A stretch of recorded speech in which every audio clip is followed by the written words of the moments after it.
Hi, I'm Lily. Today I'm going to read Charlotte's Web, chapter 2, Wilbur.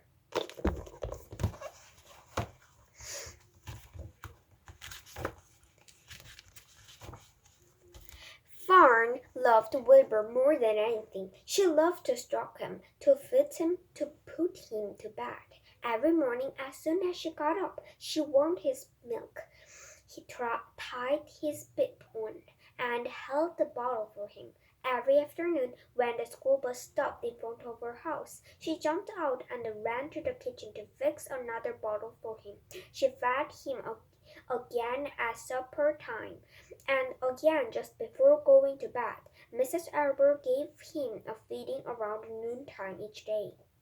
When Fern was away in school, Wilbur loved his milk, and he was never happier than when Fern was warming up a bottle for him. He would stand and gaze up at her with adoring eyes. For the first few days of his life, Wilbur was allowed to live in a box near the stove in the kitchen. Then, when Miss Arable complained he was moving to a bigger box in the woodshed, at 2 weeks of age, he was moved outdoors. It was apple blossom time, and the days were getting warmer. Mr. Albert fixed a small yard specially for Wilbur under an apple tree, and gave him a large wooden box full of straw with a doorway cut in it so he could walk in and out as he pleased. Wouldn't he be cold at night? Asked Fern. No, said her father. You watch and see what he does. Carrying a bottle of milk, Fern sat down under the apple tree inside the yard. Wilbur ran to her, and she held the bottle for him while he sucked. When he had finished the last drop, he grunted and walked sleepily into the box. Fern peered through the door. Wilbur was poking the straw with his snout. In a short time he had dug a tunnel in the straw.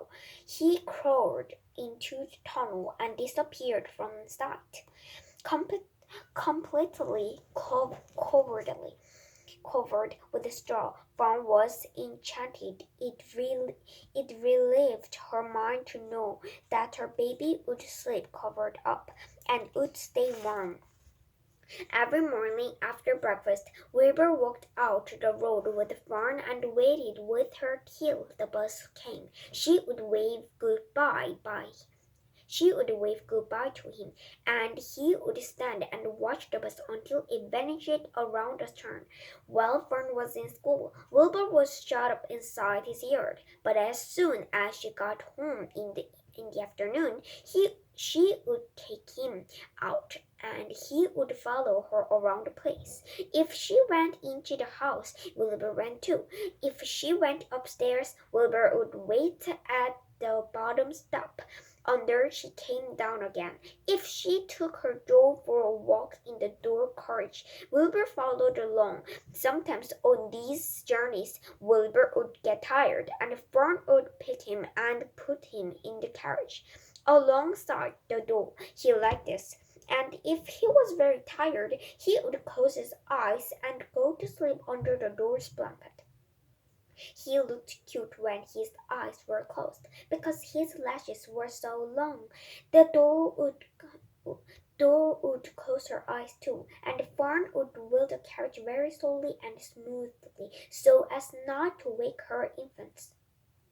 One warm afternoon, Fern and Avery put on bathing suits and went down to the brook for a swim. Wilbur tagged along at Fern's heels.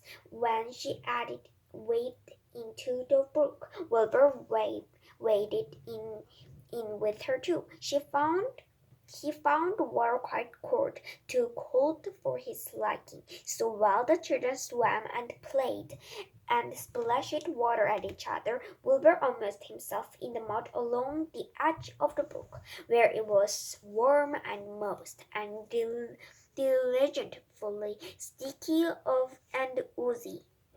Every day was a happy day, and every night was peaceful. Wilbur was what farmers call a spring pig, which simply means that he was born in springtime.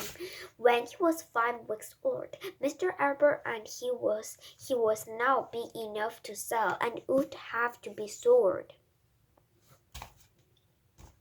Farm broke down and what? But her father was firm about it. Wilbur's appetite increased. He was beginning to eat scraps of food in addition to milk. Mr. Arbel was not willing to prove for him any longer. He had already sold Wilbur's 10 brothers and sisters. He's got to go, Fern, he said. You have had your fun raising a baby pig, but Wilbur is not a baby any longer, and he was got to be sold. Call up the Zuckelmans, suggested Mrs. Arbel to Fun. Your uncle Homer sometimes raises a pig, and if Wilbur goes there to live, you can walk down to the road and visit him as often as you like. How much money should I ask for him? Fern wanted to know. Well, said her father, he's around. Tell your Uncle Homer you've got a pig you will sell for $6 and see what he says.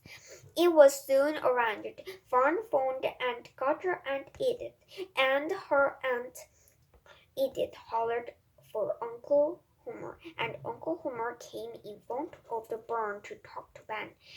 I talked to Fern.